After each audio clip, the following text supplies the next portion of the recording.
I'm at Twitter, at Suby Raman, if you want to reach out to me. I wanted to talk about the content security policy. I think it's a really big deal that we all should know about and we all should be thinking about. Security should be the foundation of the way we build our applications. So I'm a software engineer at Duo Security, if the jacket didn't give it away. We are hiring, so if you're awesome and you want to work someplace awesome, you can spot me by the loud green jacket or reach out to me on Twitter. I'll stick around for a little while after. So we all should have a basic idea of what a cross-site scripting attack is. It's a code injection attack, basically. It allows a malicious user and attacker to execute JavaScript in another user's browser. So what does that mean? Once an attacker has control of the JavaScript context of another user, the results can be really catastrophic. You can steal, hijack credentials. eBay had a pretty huge vulnerability based on a cross-site scripting attack. You can force a download of a malicious file by creating a form in JavaScript and submitting it. You can redirect to a malicious site, steal credentials there. Key logging by binding to the key press event, ship the keys off to a malicious site. All sorts of really terrible things can happen. But why is this such a persistent problem? This has been a problem since JavaScript was written, back in the mid-90s. We don't think about it this way, but every library we add, it's a potential security weakness. Angular and jQuery, two of the most used libraries in JavaScript, they've had repeated vulnerabilities. As developers, we sort of add in libraries like Candy. This is the listing just for these slides. Look at all these libraries. And do I have time to go through all these libraries and audit them for security vulnerabilities? Of course I don't. Nobody does. What the W3C decided is that we need to have some sort of browser level facility or mitigation so that developers can create applications that are secure from the ground up. And so what they did is they said, okay, we're going to allow for a response header that declares what dynamic resources are allowed to load. In simpler terms, what you can do, you can define a series of rules, like blocking inline scripts and styles. You can declare what your valid sources of script files are, where you can send AJAX form requests to, where you can connect to on a WebSocket, what a valid source of a style sheet, fonts, or images are. And this goes a really long way to mitigating a cross-site scripting attack, because once you can whitelist everywhere your application can connect to, it means that you're going a long way to mitigating these attacks. So what I'm going to do is I'm going to discuss CSP level 1. There are different drafts, like level 2 and level 3. It's supported in all modern browsers. IE 11 has limited support, which is, thank you, Microsoft, for your great security support. So blocking malicious scripts. So let's say you have this header, content security policy, and you include this line, script source of self. Self means that you're only allowing your application's domain. So let's say an attacker manages to insert a script tag that links to stealyourstuff.com lol.js. So what'll happen is that in the console, you'll see this message, we refuse to load the script because it violated the security policy, and that script won't load. So you're managing to block a script from downloading there. Blocking inline scripts. You, again, have the same security policy. So let's say an attacker manages to insert an inline script that redirects to this page here, stealyourstuff.com, phish credentials. Once they have control of the JavaScript context, they can do that. But because you have a content security policy in place, this script tag is blocked, and you won't be able to do that.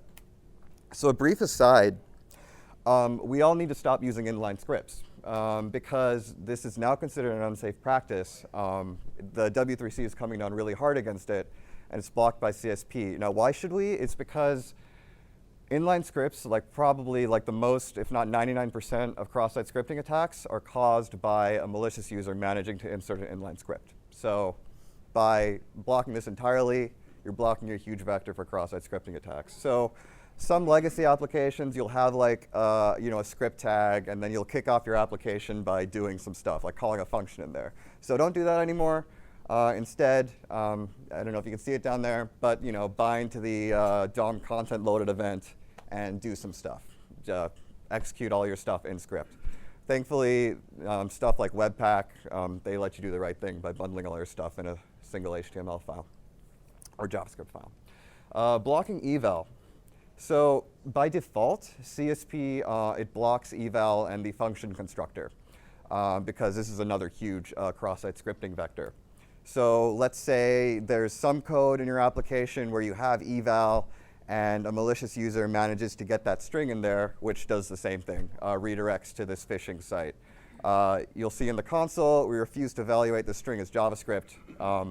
You can whitelist eval functions from certain sources, but you shouldn't because, again, this is a huge vector for cross-site scripting attacks.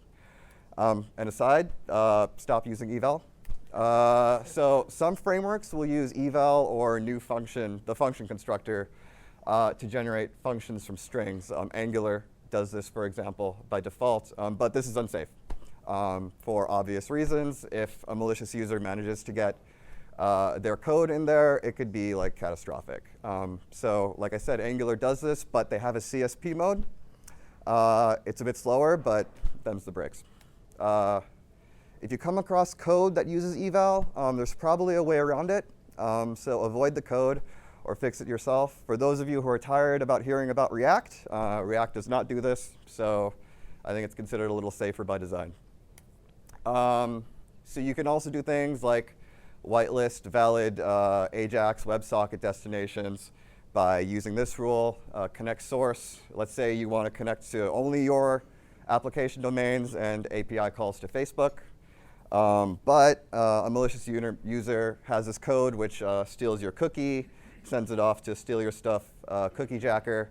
What'll happen, in the console, you'll see refuse to connect to this cookie jacker place because of your rule. So you're safe there. All right, so I've convinced you all. How do I add this in my app? It's pretty simple. You can go to any number of websites to generate a content security policy. So say I only want to connect to myself, but I also want to be able to send API calls to Facebook. And it'll generate these headers for you. This is for compatibility with Internet Explorer 11. So what you do is you take those strings and you just add that to every response. This is how you do it in Node. That's how you do it with Python. It's pretty simple. If you're using Apache or Nginx, you'll probably want to add the header there. So to sum up, add this to your application immediately. Your company is potentially one cross-site scripting attack away from bankruptcy, so think about it that way. Avoid or fix inline scripts. It's a huge vector for cross-site scripting attacks. Avoid or fix any code with eval or the function constructor in it. Try to reduce the number of dependencies in your application. The more code that you know and that you're responsible for, the better off you are. And you can generate a CSP right there. Lots of great reading is here. And you can't see that, but it's like some slides on the security vulnerabilities of Angular. But that's all. Any questions? Or yeah. If you were using something like, say, Google CDN. Yeah, you can whitelist. You can provide wildcard statements. So you can use asterisk to enable anything from a certain domain. And you can provide a list of those in your CSP. Yeah? Maybe a silly question, but if you were to inject something like a form that would post to some other site, couldn't you still do that using inner HTML, or couldn't you also inject a script dynamically such that the function you were calling was not supposed to be able to add a string as an inner HTML value, but then someone got hold of that and was putting in a script tag there? Would the security policy prevent that? Yes. It would prevent Yes. that? Okay, cool. Yeah. You mentioned an issue about blocking APIs or allowing APIs, so I didn't quite understand what that was about, because it sounds like now it's overlapping with CORS kinds of stuff. OK, it's not to block what I'm saying is that with CSP you can provide a whitelist of places that your application can connect to. So I just provided like Facebook for an example. If you want to whitelist Facebook as an acceptable host that your application can connect to. Browser where it can download JavaScript from versus cores, which is essentially saying when an API comes in where the JavaScript originally came from. Yes. Does this apply also to the fetch API? To what? To the fetch API? I don't know what the fetch API is. What is that? The replacement for XML HTTP requests. I don't know. Yeah, I'll have to look into that. Yeah. But you'd have to use it in conjunction with eval, right? Because if you're going to fetch the JavaScript, you have to then eval it. No. Fetch is Yeah, I don't have a good answer for that. I can look into that and get back to you. Are you posting your slides? Yes, I'll post a PDF of my slides. Cool. Anything else? Awesome, thank you.